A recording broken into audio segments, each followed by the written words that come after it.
ഇടതുപക്ഷം ചെയ്തത് നന്നായി എന്ന് ഒരു വാർത്ത, ഒരു മുഖപ്രസംഗം, ഒരു ലേഖനം എഴുതിയിട്ടുണ്ട്. മലയാള മനോരമയുടെ ഒരു നൂറ്റാണ്ടിലധികം നീണ്ടു നിൽക്കുന്ന പത്രപ്രവർത്തനത്തിന്റെ ചരിത്രത്തിൽ എപ്പോഴെങ്കിലും ഇടതുപക്ഷം ചെയ്തത് വളരെ നന്നായി, ഈ കാര്യത്തിൽ ഞങ്ങൾ അഭിനന്ദിക്കുന്നു എന്നൊരു വാർത്ത എഴുതിയിട്ടില്ല. അത് നമ്മളൊന്നും നല്ലത് ചെയ്തിട്ടില്ല. അതെന്തുകൊണ്ടാണ് ഇങ്ങനെ ഒരു അന്ധമായ കമ്മ്യൂണിസ്റ്റ് വിരുദ്ധ മനോഭാവം ഈ മുഖ്യധാരാ മാധ്യമങ്ങൾക്ക് വന്നത് എന്നത് പ്രധാനപ്പെട്ട ചോദ്യമാണ്. അത് ഇന്ത്യയിൽ ചിന്തിക്കുമ്പോൾ ഇന്ത്യയിലെ ഭരണകൂടത്തിന്റെ സാമ്പത്തിക നയങ്ങളുമായി കൂടി ബന്ധപ്പെടുത്തി നാം വിശകലനം ചെയ്യേണ്ട ഒന്നാണ്. വളരെ ചുരുക്കി പറഞ്ഞാൽ, ഇപ്പൊ ഒരു വർഷം പാർലമെന്റിൽ അവതരിപ്പിക്കുന്ന ബഡ്ജറ്റ്, യൂണിയൻ ബഡ്ജറ്റ്, വർഷം തോറും അവതരിപ്പിക്കുന്ന യൂണിയൻ ബഡ്ജറ്റ് ഇന്ത്യയിലെ കുത്തക കോർപ്പറേറ്റ് ഹൗസുകൾക്ക് കൊടുക്കുന്ന ഇളവ് ലക്ഷക്കണക്കിന് കോടി രൂപയുടേതാണ്. ലക്ഷക്കണക്കിന് രൂപയുടേതല്ല, ലക്ഷക്കണക്കിന് കോടി രൂപ. പണ്ടൊക്കെ ലക്ഷം തന്നെ വലിയ സംഖ്യയായി. ലക്ഷം എന്ന് പറഞ്ഞാൽ വലിയ സംഖ്യ. ഒരു ലക്ഷമൊക്കെ കണ്ടിട്ടുള്ള ഒരു നാട്ടിലോട്ട് കുറവായിരിക്കും. നിങ്ങൾ കാണുന്നുണ്ടാവും, നിങ്ങളുടെ ജീവിത പങ്കാളികൾ കൂടി സർവീസിലാണെങ്കിൽ എല്ലാ മാസവും നിങ്ങൾ ലക്ഷമൊക്കെ കാണുന്നുണ്ടാവും. ഇത് അവിടെ നിൽക്കട്ടെ, ലക്ഷം അല്ല, പക്ഷെ എന്നാലും കോടിയൊക്കെ കാണാൻ ബുദ്ധിമുട്ടാണ്. ഇത് ലക്ഷം കോടിയാണ്. ഒരു സാമാന്യ ഗണിതശാസ്ത്ര യുക്തി കൊണ്ട് നിർദ്ധാരണം ചെയ്യാനാകാത്ത വലിയ സംഖ്യയാണ്. നിങ്ങൾക്ക് സംശയം ഉണ്ടെങ്കിൽ നിങ്ങളൊന്ന് എഴുതി നോക്കും. 1 ലക്ഷം കോടി എന്നിട്ടൊന്ന് എഴുതി നോക്കും. അക്ഷരത്തിലല്ല, അക്കത്തിൽ. തെറ്റും ഉറപ്പാണ്. അത് ബാങ്ക് ഉദ്യോഗസ്ഥന്മാരായാലും തെറ്റും, നഴ്സുമാരുടെ കാര്യം പറയുന്നു. നമ്മളിത് കൈകാര്യം ചെയ്യുന്നില്ലല്ലോ.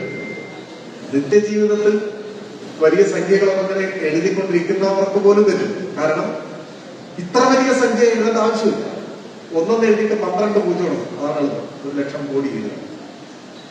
അപ്പൊ ഈ ലക്ഷം കോടികളാണ് നീക്കുന്നത്. 5 ലക്ഷം കോടി, 6 ലക്ഷം കോടിയൊക്കെ നീക്കുകയാണ്.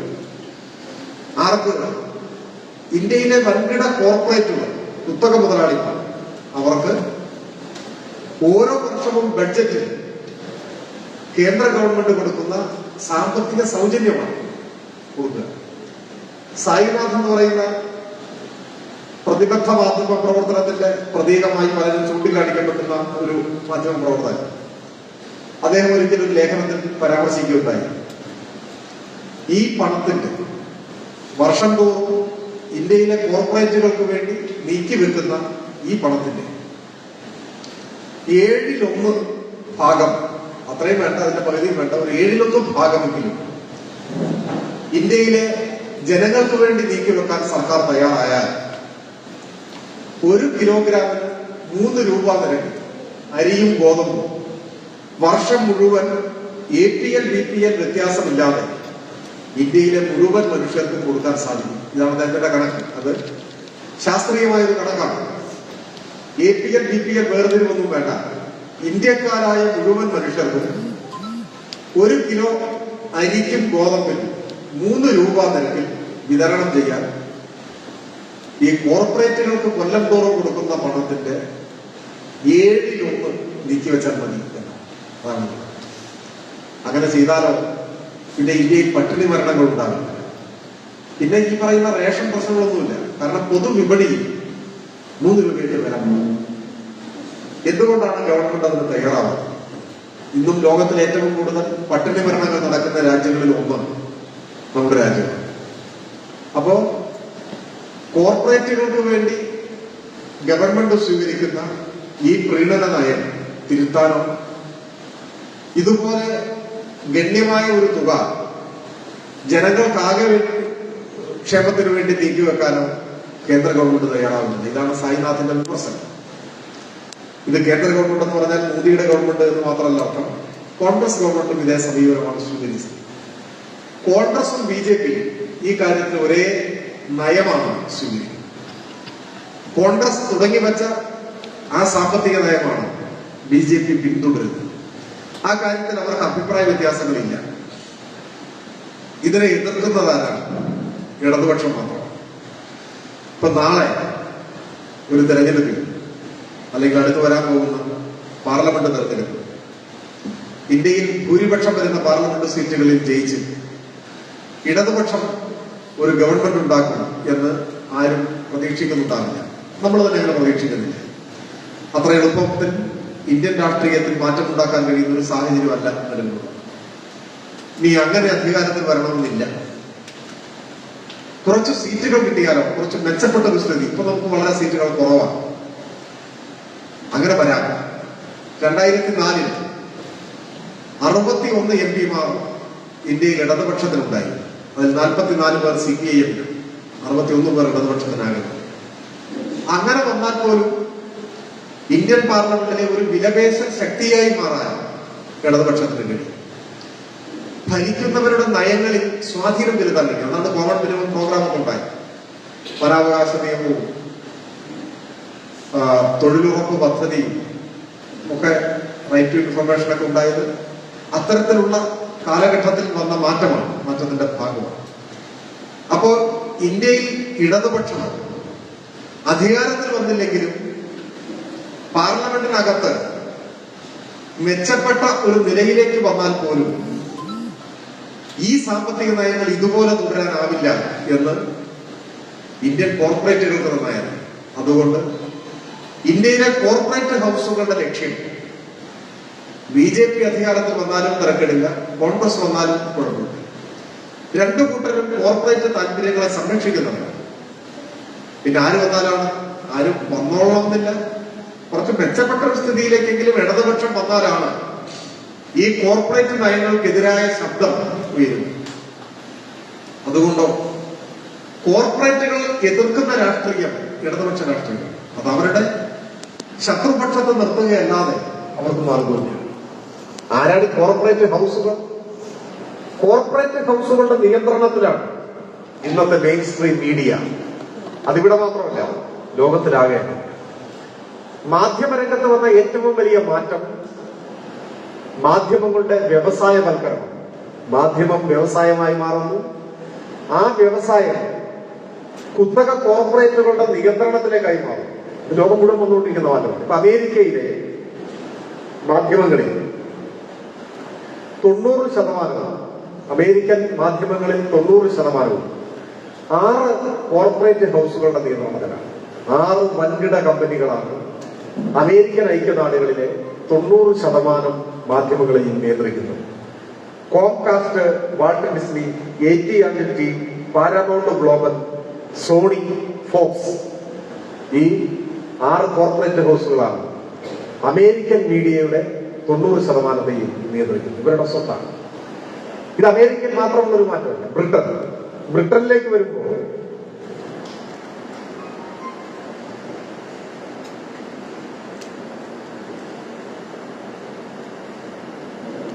2019 83% ബ്രിട്ടനിലെ മാധ്യമങ്ങൾ 3 കോർപ്പറേറ്റുകളുടെ കയ്യിലായി. Trinity Mirror, News UK, DMG Media. അത് 2021 ആകുമ്പോൾ, ഈ കൊല്ലത്തെ കണക്ക് വരാൻ പോകുന്നത് 2021 ആകുമ്പോഴേക്ക് അത് 90%. 90% ബ്രിട്ടീഷ് മീഡിയയിൽ 3 കമ്പനികളുടെ കയ്യിലാണ്.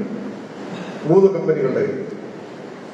ലോക്കൽ പത്രങ്ങൾ, മറ്റേ നെറ്റ്വർക്ക്, TV നെറ്റ്വർക്ക് എല്ലാം ഒഴിവാക്കിയാൽ ലോക്കൽ അച്ചടി മാധ്യമങ്ങളിൽ 83% 6 കമ്പനികളുടെ കയ്യിലാണ്. പ്രാദേശിക പത്രങ്ങളുണ്ട്, അതിന്റെ 83% 6 കമ്പനികളുടെ കയ്യിലാണ്. നാഷണൽ മീഡിയയുടെ 90% 3 കമ്പനികളുടെ കയ്യിലാണ്. ഈ കുത്തകവൽക്കരണം നമ്മുടെ രാജ്യത്ത് വന്നുകൊണ്ടിരിക്കുകയാണ്. ലോകത്തിൽ പല രാജ്യങ്ങളിലും ഇതിനോടകം അതിന്റെ ഏറ്റവും ഉച്ചസ്ഥായിയിലെത്തിയ മാധ്യമരംഗത്തെ കുത്തകവൽക്കരണം നമ്മുടെ രാജ്യത്തും മുൻപോട്ട് പോവുകയാണ്. ഇപ്പോ ലോകമെമ്പാടുമുള്ള സബ്മറൈൻ കേബിൾ നെറ്റ്വർക്ക്, എല്ലാ ഇന്റർനെറ്റ് ചലനങ്ങളെയും നിയന്ത്രിക്കുന്ന സബ്മറൈൻ കേബിൾ നെറ്റ്വർക്ക് ഏകദേശം 5 ലക്ഷം കിലോമീറ്ററാണ് അതിന്റെ ദൈർഘ്യം. ഈ ലോകം മുഴുവൻ കേബിൾ ശൃംഖലകളാൽ വലയം ചെയ്യപ്പെട്ടിരിക്കുകയാണ്. അതിന്റെ 28% ഇപ്പോ കൈവശം വെച്ചിട്ടുള്ള കമ്പനി നമ്മുടെ ടാറ്റയാണ്. ഇന്ത്യൻ കമ്പനിയായ ടാറ്റയുടെ കൈവശമാണ് ലോകത്തിലെ സബ്മറൈൻ കേബിൾ നെറ്റ്വർക്കിന്റെ 28%. അത് ഓരോ ദിവസം കഴിയുമ്പോൾ കൂടുതലായി വളർന്നുകൊണ്ടേയിരിക്കുകയാണ്. ഇന്ത്യയിലെ ഏറ്റവും വലിയ ചലച്ചിത്ര നിർമ്മാണ കമ്പനി ഇപ്പോ റിലയൻസിന്റെ നിയന്ത്രണത്തിലാണ്, അംബാനിയുടെ നിയന്ത്രണത്തിലാണ്. ഇപ്പൊ കേരളത്തിലൊരു ചാനലുണ്ട് 18 ന്യൂസ് 18. ന്യൂസ് 18 എന്ന് പറഞ്ഞാൽ അതിനർത്ഥം 18 ചാനലുണ്ട്. അതിൽ ഒന്നാണ് മലയാളത്തിലെ ചാനൽ ന്യൂസ് 18. അതാരാണ് അതിന്റെ ഉടമ ഞാൻ പ്രത്യേകം പറയേണ്ടത്? റിലയൻസിന്റെ ചാനലാണ്. നാളെ മനോരമയുടെയും മാതൃഭൂമിയുടെയും മുതലാളി ഒരാളായാലും അത്ഭുതപ്പെടാനില്ല. ഈ രൂപത്തിലുള്ള മാറ്റം മാധ്യമ രംഗത്ത് നടന്നുകൊണ്ടേയിരിക്കുകയാണ്. വൻതോതിലുള്ള കുത്തകമാണ്. മാധ്യമങ്ങളെ കോർപ്പറേറ്റ് ഹൗസുകൾ നിയന്ത്രിക്കുന്നു. മനോരമ തന്നെ കോർപ്പറേറ്റ് ഹൗസാണ്. മനോരമ എന്ന് പറഞ്ഞാൽ പത്രം മാത്രം നടത്തുന്ന ഒരു കൂട്ടരല്ല. ഇപ്പൊ കണ്ടത്തിൽ കുടുംബം എന്നൊക്കെ പറയും. കണ്ടത്തിൽ കുടുംബം എന്ന് പറഞ്ഞാൽ ഒരു കണ്ടത്തിൽ ഒരു വീട് വെച്ച് താമസിക്കുന്ന പാവപ്പെട്ട കുടുംബമല്ല, ഒരു വലിയ വ്യവസായ കുടുംബമാണ്. MRF ടയർ കമ്പനി മുതൽ ഇന്റഗ്രേറ്റഡ് ഫിനാൻസ് വരെ, ബ്ലേഡ് കമ്പനി മുതൽ ടയർ കമ്പനി വരെ നടത്തുന്ന ഒരു അധോലോക വ്യവസായ സാമ്രാജ്യത്തിന്റെ അധിപന്മാരാണ് മനോരമ. ആ മനോരമയിൽ ഈ വർഷം തോറും യൂണിയൻ ബഡ്ജറ്റിലെ ഇളവിന്റെ ഗുണഭോക്താക്കളാണ്. അതുകൊണ്ട് തന്നെ ഇവരുടെ എല്ലാം നിലനിൽപ്പിന്റെ രാഷ്ട്രീയം എന്നത് മുതലാളിത്ത സാമ്പത്തിക പരിഷ്കാരങ്ങളെ പിന്തുണയ്ക്കുന്നതിന്റെ ഭാഗമായി അവരുടെ കണ്ണിലെ കരടായ ഇടതുപക്ഷത്തെ ആക്രമിച്ചുകൊണ്ടേയിരിക്കുക എന്നതാണ്. ആ രാഷ്ട്രീയം നമ്മൾ തിരിച്ചറിയണം. ഇപ്പോ TV ചാനലുകൾ കാണുമ്പോൾ അതിലെ റിപ്പോർട്ടർമാർ, അതിലെ അവതാരകർ, ഇവരൊക്കെ കടുത്ത ഇടതുപക്ഷ വിരോധം ഇങ്ങനെ പ്രകടിപ്പിക്കും. അപ്പൊ നമുക്ക് ഇവരോടൊക്കെ ദേഷ്യം തോന്നും, സ്വാഭാവികം. സത്യത്തിൽ അവരോട് ദേഷ്യപ്പെട്ടിട്ടൊന്നൊരു കാര്യമില്ല. അവരൊക്കെ ഈ വയറ്റിപ്പഴപ്പിന് വേണ്ടി ജീവിക്കാൻ എന്ന് പറയുന്ന പോലെ ആത്മാഭിമാനമുള്ളവർക്ക് അന്തസ്സോടെ ജോലി ചെയ്യാൻ കഴിയുന്ന ഒരു മേഖലയല്ലാതെയായി മാറിയിരിക്കുന്നു നമ്മുടെ മാധ്യമ പ്രവർത്തന രംഗം. ഇപ്പൊ ജോൺ സുൻഡൻ എന്ന് പറയുന്ന ഒരാൾ, അദ്ദേഹം ന്യൂയോർക്ക് ടൈംസിന്റെ ചീഫ് എഡിറ്റോറിയൽ റൈറ്ററായിരുന്നു ദീർഘകാലം. 1800കളിലാണ്. ഒടുവിൽ അദ്ദേഹം സ്വന്തമായി ഒരു പത്രം തുടങ്ങി. പത്രത്തിന്റെ പേര് സ്വിൻഡൻസ് ന്യൂസ് പേപ്പറാണ്. 1860 മറ്റോ ആണ്. അത് പുറത്തിറക്കിക്കൊണ്ട് അദ്ദേഹം ഒരു പ്രസംഗം നടത്തി. തന്റെ സ്വന്തം പത്രം പ്രകാശനം ചെയ്യുന്ന വേളയിൽ ജോൺ സ്വിൻഡൻ നടത്തിയൊരു പ്രസംഗം. ആ പ്രസംഗം ആരംഭിക്കുന്നത് ഇങ്ങനെയാണ്: സ്വതന്ത്ര മാധ്യമ പ്രവർത്തനം എന്ന ഒന്നില്ല. അദ്ദേഹം ആരംഭിക്കുക, സ്വതന്ത്ര മാധ്യമ പ്രവർത്തനം എന്ന ഒന്നില്ല. നിങ്ങളൊരു മാധ്യമത്തിൽ ജോലി ചെയ്യാൻ ആരംഭിച്ചാൽ ആ നിമിഷം മുതൽ നിങ്ങൾ സത്യത്തെ ബലികഴിക്കാൻ തുടങ്ങിയിരിക്കുന്നു. സത്യം പറയാൻ ഒരു മാധ്യമ പ്രവർത്തകനും കഴിയില്ല. അഥവാ പറഞ്ഞാൽ അടുത്ത ദിവസം അയാൾക്ക് പണിയുണ്ടാവില്ല. സത്യത്തെ ബലികഴിക്കുന്നതിന് ലഭിക്കുന്ന കൂലിയാണ് മാധ്യമ പ്രവർത്തകന്റെ ശമ്പളം. ഇങ്ങനെ ആരംഭിക്കുകയാണ് അദ്ദേഹത്തിന്റെ പ്രസംഗം. എല്ലാ മാധ്യമ പ്രവർത്തകരും, എല്ലാ മനുഷ്യരും വായിച്ചിരിക്കേണ്ട പ്രസംഗമാണ് ജോൺ സ്വിൻഡന്റെ പ്രസംഗം. ആ കാലഘട്ടത്തിലാണല്ലോ മാധ്യമ പ്രവർത്തന രംഗത്തേക്ക് മൂലധന താല്പര്യങ്ങൾ പിടിമുറുക്കുന്ന ഒരു ഘട്ടത്തിൽ, അല്ലെങ്കിൽ മാധ്യമ പ്രവർത്തനം അതിന്റെ പ്രൗഢമായ ചരിത്ര പാരമ്പര്യത്തെ ഉപേക്ഷിക്കാൻ തുടങ്ങിയ ഒരു ഘട്ടത്തിൽ, കോർപ്പറേറ്റുകൾ മാധ്യമ പ്രവർത്തന രംഗത്തേക്ക് കടന്നു വരുന്ന ഒരു ഘട്ടത്തിൽ ജോൺ സ്വിൻഡൻ നടത്തിയ പ്രസംഗമാണ്. അത് അമേരിക്കയിലാണ്. ഇന്ത്യയിലെ മാധ്യമ പ്രവർത്തന രംഗത്തേക്കൊന്നും അപ്പോ ഈ പറയുന്ന വെല്ലുവിളികൾ കടന്നു വന്നിട്ടില്ല. പക്ഷെ ഇപ്പോ അതെല്ലായിടത്തും വ്യാപ്താന്യമായിരിക്കും.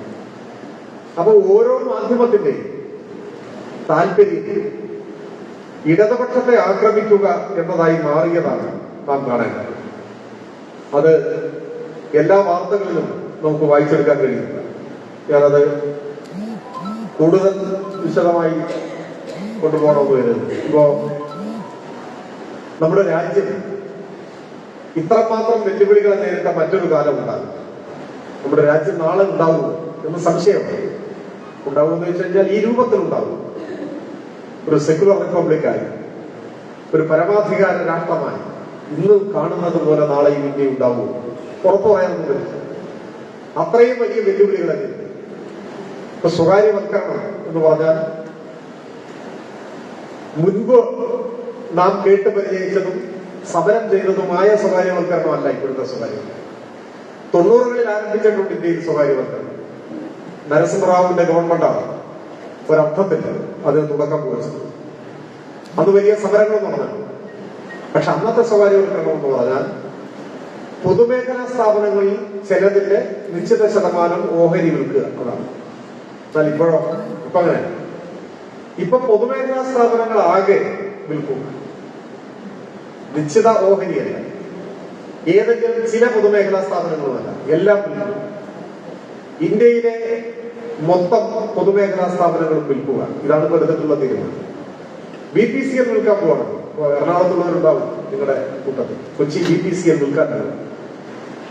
BPCL 10 ലക്ഷം കോടിയുടെ ആസ്തി ഉണ്ടെന്നാണ് കണക്ക്. അത് തന്നെ ശരിയായ കണക്കല്ല. നമ്മുടെ രാജ്യത്തെമ്പാടുമുള്ള BPCL പെട്രോൾ പമ്പ് ഇരിക്കുന്ന സ്ഥലത്തിന്റെ വില തന്നെ ഉണ്ടാവും ചിലപ്പോൾ. 10 ലക്ഷത്തിലധികം എന്നുള്ളതൊരു ഔപചാരിക കണക്കാണ്. ഇനി അത് വിശ്വസിച്ചാൽ തന്നെ 10 ലക്ഷം കോടിയിലധികം ആസ്തി ഉണ്ട് എന്ന് ഗവൺമെന്റ് തന്നെ കണക്കാക്കിയ BPCL 50,000 കോടിക്ക് വിൽക്കാനാണ് തീരുമാനം. 50,000 കോടിക്ക്. BPCLന്റെ പിന്നിലാണെങ്കിൽ വലിയൊരു ചരിത്രവും. ഇന്ത്യക്ക് സ്വാതന്ത്ര്യം കിട്ടുമ്പോൾ BPCL ഇല്ല. പകരം ബർമ ഷെൽ കമ്പനി എന്ന ഒരു ബ്രിട്ടീഷ് സ്വകാര്യ എണ്ണ കമ്പനിയാണ്. പിന്നീട് ഇന്ത്യ പാകിസ്ഥാൻ യുദ്ധം ഉണ്ടായി. ഇന്ദിരാഗാന്ധി പ്രധാനമന്ത്രിയായിരിക്കുന്ന സമയം. ആ യുദ്ധ സമയത്ത് ഇന്ത്യൻ സൈന്യത്തിന് കൂടുതൽ ഇന്ധനം ആവശ്യമായി വന്നു. യുദ്ധമുഖത്ത് സപ്ലൈ ലൈനെല്ലാം കാര്യക്ഷമമാകണമെങ്കിൽ സൈനിക വാഹനങ്ങൾ നിരന്തരം ഓടിക്കൊണ്ടിരുന്നു. അപ്പൊ അതിന് എണ്ണ കൂടുതലായി വരും. അപ്പൊ ഇന്ദിരാഗാന്ധി ബർമ ഷെൽ കമ്പനിയോട് ഇന്ത്യൻ മിലിറ്ററിക്ക് വേണ്ടി എണ്ണ ഉത്പാദനം വർദ്ധിപ്പിക്കണം എന്നാവശ്യപ്പെട്ടു. അപ്പൊ ഇന്ത്യ ഗവൺമെന്റിനെ അത്ഭുതപ്പെടുത്തിക്കൊണ്ട് ആവശ്യം ബർമ ഷെൽ കമ്പനി നിരാകരിച്ചു. അപ്പോഴാണ് ഇന്ദിരാഗാന്ധിക്ക് മനസ്സിലായത് എണ്ണ ശുദ്ധീകരണം പോലെയുള്ള തന്ത്രപ്രധാനമായ മേഖലകൾ സർക്കാരിന്റെ നിയന്ത്രണത്തിൽ വേണം എന്ന് CPIM പറയുന്നത് എന്തുകൊണ്ടാണ് എന്ന് ഇന്ദിരാഗാന്ധിക്ക് മനസ്സിലായത് ഈ അനുഭവം ഉണ്ടായിരുന്നു. ഏതായാലും യുദ്ധം കഴിഞ്ഞു. യുദ്ധമുഖത്തെ വഞ്ചനാപരമായ ഒരു അനുഭവത്തിൽ നിന്ന് പഠിച്ച പാഠം ഉൾക്കൊണ്ട് ഇന്ദിരാഗാന്ധി മുൻകൈയെടുത്താണ് ബർമ ഷെൽ കമ്പനിയെ ദേശസാൽക്കരിച്ചതും സർക്കാർ ഏറ്റെടുത്ത് ഭാരത് പെട്രോളിയം കോർപ്പറേഷൻ ലിമിറ്റഡ് ആക്കി മാറ്റിയത്. അതിനാണ് BPCL എന്ന പേരിൽ എണ്ണ കമ്പനി ഉണ്ടാവുന്നത്. ആ BPCLനെയാണ് നാഴികയ്ക്ക് 40 വട്ടം ദേശാഭിമാനത്തെ കുറിച്ച്, രാജ്യസ്നേഹത്തെ കുറിച്ച് പ്രസംഗിക്കുന്ന ഇപ്പോഴത്തെ ഗവൺമെന്റ് വീണ്ടും സ്വകാര്യ മുതലാളികൾ എടുക്കാൻ പോകും. ഇത് BPCLന്റെ മാത്രം അനുഭവമല്ല. കോട്ടയത്തുള്ള പ്രതിനിധികൾ ഉണ്ടാവുന്നത്. അപ്പൊ കോട്ടയത്ത് കഴിഞ്ഞ മാസം നമ്മുടെ മുഖ്യമന്ത്രി ഒരു കമ്പനി ഉദ്ഘാടനം ചെയ്തു. നിങ്ങൾ ചിലപ്പോൾ ശ്രദ്ധിച്ചിട്ടുണ്ടാവും. KPPL എന്ന പേര്, കേരള പേപ്പർ പ്രൊഡക്ട്സ് ലിമിറ്റഡ്. അത് വെള്ളൂരിലെ പഴയ HNL ആണ്.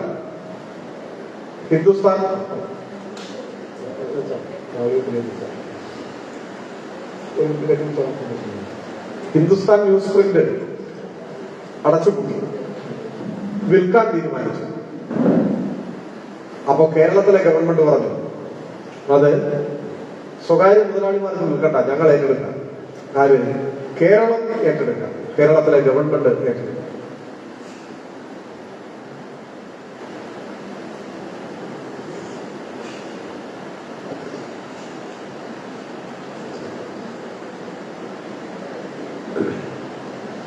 അങ്ങനെ കേരളത്തിലെ ഗവൺമെന്റ് അത് വാങ്ങി. കേന്ദ്രം നിശ്ചയിച്ച പണം കൊടുത്ത് KPPLനെ കേരള ഗവൺമെന്റ് ഏറ്റെടുത്തു. ഹിന്ദുസ്ഥാൻ ന്യൂസ് പ്രിന്റ് ലിമിറ്റഡിനെ കേരള ഗവൺമെന്റ് ഏറ്റെടുത്തു. എന്നിട്ട് KPPL എന്ന് പുനർനാമകരണം ചെയ്തു. ഇപ്പൊ പ്രവർത്തനം ആരംഭിച്ചു. കേന്ദ്രം വിൽക്കാൻ തീരുമാനിക്കുകയാണ്. അത് കേരളം ഏറ്റെടുത്ത് ജനങ്ങളുടെ സ്വത്തായി നിലനിർത്തുകയാണ്. തിരുവനന്തപുരത്തെ HLL, ഹിന്ദുസ്ഥാൻ ലാറ്റക്സ് ലിമിറ്റഡ്, വൻതോതിൽ ലാഭം ഉണ്ടാക്കുന്ന പൊതുമേഖലാ സ്ഥാപനം, അതിപ്പോ വിൽക്കാൻ തീരുമാനിച്ചു. കേരളം ഏറ്റെടുക്കാൻ സന്നദ്ധത അറിയിച്ചു. പക്ഷെ കേന്ദ്ര ഗവൺമെന്റ് ഇപ്പൊ നയം മാറ്റി. അങ്ങനെ നിങ്ങൾക്ക് തരാൻ പറ്റില്ല, ഇത് സ്വകാര്യ മുതലാളിക്കേ വിൽക്കും, സംസ്ഥാനം വാങ്ങണ്ട എന്ന നിലപാട് സ്വീകരിച്ചു. ഇങ്ങനെ എല്ലാ പൊതുമേഖലാ സ്ഥാപനങ്ങളും ഒന്നും രണ്ടുമല്ല. ഇന്ത്യയിലെ പൊതുമേഖലാ അഹമ്മദാബാദിലും അങ്ങനെയൊക്കെ പല രാജ്യത്തിന്റെ പല ഭാഗങ്ങളിലായിട്ടുള്ള അത് 7 കമ്പനികളാക്കി മാറ്റി. ഇനി അത് സ്വകാര്യ മുതലാളികൾക്ക് വിൽക്കാൻ പോകും. ലോകത്തിൽ ആദ്യമായിട്ടാണ് ഒരു രാജ്യം സൈന്യത്തിന് വേണ്ട പടക്കോപ്പുകൾ നിർമ്മിക്കുന്ന ഫാക്ടറികൾ സ്വകാര്യ മുതലാളിമാർക്ക്. ഇന്ത്യൻ സൈന്യത്തിന്റെ കാര്യക്ഷമതയെ തന്നെ ദോഷകരമായി ബാധിക്കുന്നതായാണ് ആ നയമാണ് ഇപ്പോൾ സ്വീകരിച്ചിട്ടുള്ളത്. വിമാനത്താവളങ്ങൾ മുഴുവൻ വിൽക്കാനാണ് തിരുവനന്തപുരം വിറ്റു. തിരുവനന്തപുരം എയർപോർട്ട് അദാനിയുടേതാണ്, ഇന്ത്യ ഗവൺമെന്റിന്റെ. ബാക്കി എയർപോർട്ടുകളും വിൽക്കാൻ മുഴുവൻ വിമാനത്താവളങ്ങളും വിൽക്കും. പോർട്ടുകൾ, തുറമുഖങ്ങൾ വിൽക്കുക. റെയിൽവേ, ഇന്ത്യയിലെ ആദ്യത്തെ സ്വകാര്യ തീവണ്ടി കഴിഞ്ഞ ദിവസം മദുരാശിയിൽ ഓടി. ഇനി തീവണ്ടികൾ മാത്രമല്ല, തീവണ്ടി പാളങ്ങൾ വിൽക്കാം. നമ്മൾ അത്ഭുതപ്പെടും, എങ്ങനെയാണ് തീവണ്ടി പാളം? തിരുവനന്തപുരം മുതൽ കൊച്ചി വരെ തീവണ്ടിപ്പാളം ഒരു മുതലാളിക്ക് കേക്ക് മുറിക്കുന്ന പോലെ തീവണ്ടിപ്പാളം കുറിച്ച് വിൽക്കാൻ പോകും. ആ പാളത്തിലൂടെ ഓടുന്ന തീവണ്ടികൾ ഇനി ആ മുതലാളി നിശ്ചയിക്കുന്ന നികുതി അടക്കേണ്ടി വരും. അങ്ങനെ ദേശീയപാത കുറിച്ച് വിൽക്കാൻ പോകും. കൊച്ചിയിൽ നിന്ന് കോഴിക്കോട്ടേക്കുള്ള നാഷണൽ ഹൈവേ ഇനി ഒരു മുതലാളിയുടേതായി. ആ മുതലാളി ചിലപ്പോൾ ആ മുതലാളിയുടെ അച്ഛന്റെ പേരിടും ആ ദേശീയ പാത. അതിലൂടെ കടന്നു പോകുന്ന വാഹനങ്ങൾ അയാൾ നിശ്ചയിക്കുന്ന ടോൾ കൊടുക്കേണ്ടി വരും. ദേശീയപാതയിൽ റെയിൽവേ ശൃംഖലകൾ ആകെ സ്വകാര്യ മുതലാളികൾക്ക് ഉണ്ട്. മൊബൈൽ ടവറുകൾ, ഇലക്ട്രിസിറ്റി ലൈൻ, ഗ്യാസ് ലൈൻ, ഇങ്ങനെ രാജ്യത്തെ ഓരോന്നിനും മണ്ണും വിൽക്കാനാണ്. ഇന്ത്യയുടേതല്ലാതായി മാറാറുണ്ട്. ഓരോ സ്വകാര്യ മുതലാളിയുടേതായി നമ്മുടെ രാജ്യം മാറാറുണ്ട്. ഭരണകർത്താക്കളാൽ അപഹരിക്കപ്പെടുന്ന രാഷ്ട്രമായി ഇന്ത്യ മാറുന്ന ഒരു കാലമാണ്. ഏതെങ്കിലും ഒരു പത്രം ഇതിനെക്കുറിച്ച് മുഖപ്രസംഗം എഴുതി, ഏതെങ്കിലും ഒരു ടെലിവിഷൻ ചാനൽ ഈ വിഷയം ഉയർത്തി ഒരു ചർച്ച സംഘടിപ്പിച്ചിട്ടുണ്ട്? ഇല്ല. വളരെ അപകടകരമാണ് സ്ഥിതി. നമ്മുടെ രാജ്യം നമ്മുടേതല്ലാതായി മാറും. പണ്ടങ്ങനെ ഇന്ത്യ സ്വാതന്ത്ര്യത്തിന് മുൻപ് ഇങ്ങനെ ഒറ്റ രാജ്യമല്ല, നാട്ടുരാജ്യമായിരുന്നു എന്ന് മാത്രമല്ല, നാട്ടുരാജ്യങ്ങളായിരുന്നു എന്ന് മാത്രമല്ല, പല സ്വകാര്യ മുതലാളിമാരുടെയും കുടുംബങ്ങളുടെയും ഒക്കെ. ഇപ്പൊ ബോംബെ പോർച്ചുഗീസുകാരുടെ നിയന്ത്രണത്തിലായിരുന്നു. ചരിത്രത്തിൽ അതിനു മുമ്പ് ഗുജറാത്ത് സുൽത്താൻമാരുടെ കയ്യിലായിരുന്നു ബോംബെ. 1534 AD ബാസിയൻ സന്ധി, ഇപ്പൊ ഹിസ്റ്ററി പഠിച്ചിട്ടുള്ളവരൊക്കെ കൊടുത്തിട്ടുണ്ട്. ബാസിയൻ സന്ധി പ്രകാരം പോർച്ചുഗലിന്റെ നിയന്ത്രണത്തിലേക്ക് വന്നു ബോംബെ. അങ്ങനെ ഒരു നൂറ്റാണ്ട് പോർച്ചുഗീസുകാരുടെ കയ്യിൽ ബോംബെയും 7 ദ്വീപുകളും ചേരുന്നതാണ്. അങ്ങനെ ഇരിക്കുമ്പോഴാണ് 1661 എന്നാണ് ഓർമ്മ. ഈ പറയുന്ന ഡേറ്റ് നിങ്ങൾ കൂടി ഓർമ്മ വരുത്തണം, ഞാൻ ഓർമ്മയെന്ന് പറയുന്നതാണ്. 1661 അന്നത്തെ പോർച്ചുഗീസ് രാജാവായിരുന്ന ജോൺ 4 തന്റെ മകൾ കാതറീനെ ഇംഗ്ലണ്ടിലെ ചാൾസ് രാജകുമാരന് വിവാഹം ചെയ്തു. ആ വിവാഹം ചെയ്തു കൊടുത്ത സമയത്ത് കാതറീൻ രാജകുമാരിക്ക് സ്ത്രീധനമായി കൊടുത്ത സാധനമാണ് ഈ ബോംബെ എന്ന് പറയുന്നത്. ഒരു രാജകുമാരിക്ക് സ്ത്രീധനം കൊടുത്തതാണ് ബോംബെ. അങ്ങനെയാണ് ഇംഗ്ലണ്ടിലെ ചാൾസ് രാജകുമാരന്റെ കൈവശം ബോംബെ എത്തിക്കുന്നത്. ഒരു 5-6 കൊല്ലത്തിന് ശേഷം 1666 അപ്പോ 67 ചാൾസ് രാജകുമാരൻ അത് ഇംഗ്ലീഷ് ഈസ്റ്റ് ഇന്ത്യ കമ്പനിക്ക് പാട്ടത്തിന് കൊടുത്തു. അങ്ങനെയാണ് ഈസ്റ്റ് ഇന്ത്യ കമ്പനിയുടെ കൈവശം ബോംബെ. പിന്നീടാണ് സ്വാതന്ത്ര്യ സമരമൊക്കെ വന്നിട്ട് നമ്മുടെ രാജ്യത്തിന്റെ പല കൈ. ഞാൻ പറഞ്ഞത് ചരിത്രത്തിൽ ഇങ്ങനെ പല കൗതുകങ്ങളും പല ഭൂപ്രദേശങ്ങളും ചില കുടുംബങ്ങളുടെയും, ചിലർക്ക് സ്ത്രീധനം കൊടുക്കുന്നു, ചിലർക്ക് താവഴി കിട്ടിയതൊക്കെ ആയിരുന്നു. അതെല്ലാം ഒരു രാഷ്ട്രമായി മാറിയത്, അതെല്ലാം ജനങ്ങളുടെ അവകാശത്തിന്മേലായത്. മഹത്തായ സ്വാതന്ത്ര്യ സമരത്തിന്റെ ഭാഗമായി, സ്വാതന്ത്ര്യ ലബ്ധിയുടെ ഭാഗമായി അങ്ങനെയാണ് ഇന്ത്യയായത്. ആ ഇന്ത്യ വീണ്ടും സ്വകാര്യമായി മാറാൻ പോകും.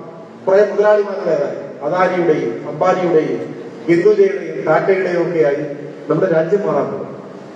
ഈ അപകടത്തെ എല്ലാ ചർച്ചകളിൽ നിന്നും അകറ്റി നിർത്തുക.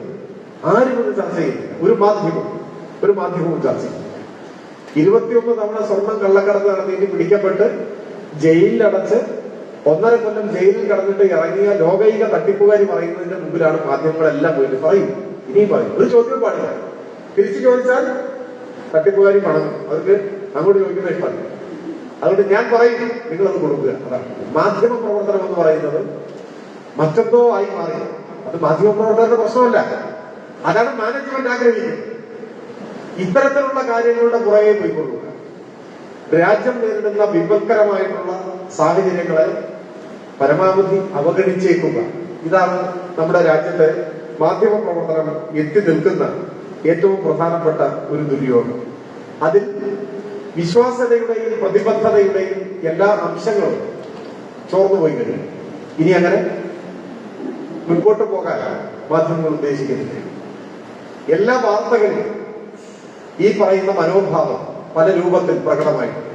ഇപ്പോ കുറച്ച് മാസങ്ങൾക്ക് മുൻപ് വന്നൊരു വാർത്തയാണ്, നിങ്ങളത് അങ്ങനെ പരിശോധിച്ചിട്ടുണ്ടോ എന്ന് എനിക്കറിയില്ല. ഇന്ത്യയുടെ കരുതൽ എണ്ണ ശേഖരം വിൽക്കാൻ തീരുമാനിച്ചു ഗവൺമെന്റ്. കരുതൽ എണ്ണ ശേഖരം എന്ന് പറഞ്ഞാൽ എക്കണോമിക്സ് ആണ്, ഞാനത് അങ്ങനെ വിശദീകരിക്കാൻ സമയമെടുക്കുന്നില്ല. എല്ലാ രാജ്യങ്ങൾക്കും കരുതൽ എണ്ണ ശേഖരം ഉണ്ടാകും, കരുതി വെക്കും. അത് രാജ്യത്തിന്റെ നിലനിൽപ്പിനും സുരക്ഷിതത്വത്തിനും ഒക്കെ ആവശ്യമാണ്. എത്ര വലിയ ക്ഷാമം വന്നാലും രാജ്യത്തെ തന്ത്രപ്രധാന സുപ്രധാന മേഖലകളൊന്നും സ്തംഭിച്ചു പോകില്ല. അപ്പോ ഈ രാജ്യത്തിന്റെ ഒരു നിശ്ചിത